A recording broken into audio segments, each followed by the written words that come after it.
Hi மக்களே, எல்லோரும் சாப்பிட்டீங்களா? நான் இப்போ தான் சாப்பிட்றேன். எங்கள் வீட்டில் பார்த்தீங்கன்னா காலையில் டிஃபன் தோசை ப்ளஸ் இது என்ன சட்னின்னு பார்த்தீங்கன்னா, இது கோலாறு சட்னி. ஆமாம், இதுக்கு பேர் அப்படி தான் வச்சுருக்காங்க, நானும் அப்படி தான் வச்சுருக்கேன். கோலாறு சட்னி அப்படின்னு பேர். ஆனால் நல்லா இருக்குது டேஸ்ட்டு. ஃபஸ்ட் டைம் செஞ்சு பார்த்தாங்க, சூப்பராக இருக்குது.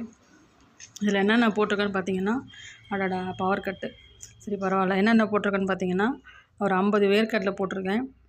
அதே மாதிரி அதில் பாதி அளவுக்கு வேணால் கூட நீங்கள் கடலைப்பருப்பு எடுத்துக்கலாம், இல்லைனா 50 கடலைப்பருப்பு எடுத்துக்கோங்க.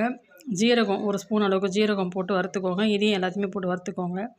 அப்புறமா ஒரு 10-12 பல் அளவுக்கு பூண்டு போட்டுக்கோங்க, அதையும் வறுத்துக்கோங்க. புளி கொஞ்சமாக வேணுன்ற அளவுக்கு ஒரு சின்ன உருண்டை அளவுக்கு புளி எடுத்துக்கோங்க. இது எல்லாத்தையுமே நல்லா போட்டு வதக்கிக்கோங்க எண்ணெய் ஊற்றி. அதுக்கப்புறம் பார்த்திங்கன்னா அதில் ஒரு தக்காளி, அதாவது நீங்கள் எத்தனை பேர் இருக்கீங்களோ அதுக்கு தகுந்த மாதிரி அளவு நீங்கள் எடுத்துக்கிட்டிங்கன்னா அதுக்கு தகுந்த மாதிரி தக்காளி சேர்த்துக்கோங்க. நான் ஒரு தக்காளி தான் போட்டேன் இதில், 2 பேர் தானே அப்படின்ட்டு. நீங்கள் வேணால் 2 தக்காளி கூட சேர்த்துக்கலாம். ஒரு தக்காளி மட்டும் போட்டு அதோட எல்லாத்தையும் போட்டு வதக்கிக்கோங்க. வதக்கிக்கிட்டு அதை ஆற வச்சுட்டு அதுக்கப்புறம் மிக்சியில் போட்டு அரைச்சிட்டு கடுகு உளுத்தம் பருப்பு கருவேப்பிலை இதை போட்டு தாளிச்சதில் கொட்டிடுங்க. ப்ளஸ் மெயின் காஞ்ச மிளகா, காரத்துக்கு ஒரு 6-8 காஞ்ச மிளகா போட்டிருக்காங்க. நான் 3 தான் போட்டேன், ஒரு தக்காளி தான் போட்டிருக்கேன். ஆனால் காரம் எனக்கு பத்தலை.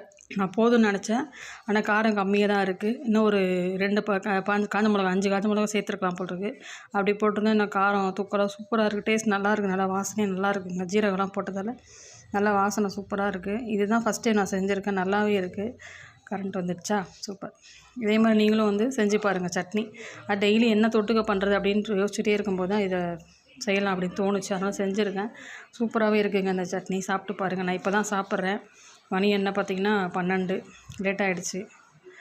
அடுத்தது சமையல் செய்யணும். சமையல் என்ன செய்கிறது அப்படின்னு பார்த்திங்கன்னா, முருங்கைக்கீரை இருக்குது, முட்டை இருக்குது, ப்ளஸ் கூட ரசம் இல்லைனா தயிர் ஏதாவது ஒன்று வச்சிடலாம் அப்படின்ட்டு. மதியானம் கீரை முட்டை, அவ்வளோதான். சிம்பிள். 2 பேர் அப்படின்றதால சிம்பிளாக தான் செய்ய வேண்டியதாக இருக்கணும், பெருசாக யோசிக்க தோணலை. இதுக்கே யோசிச்சுட்டு என்ன பண்ணலாம் அதுவும் பெரிய குழப்பமாக இருக்குது.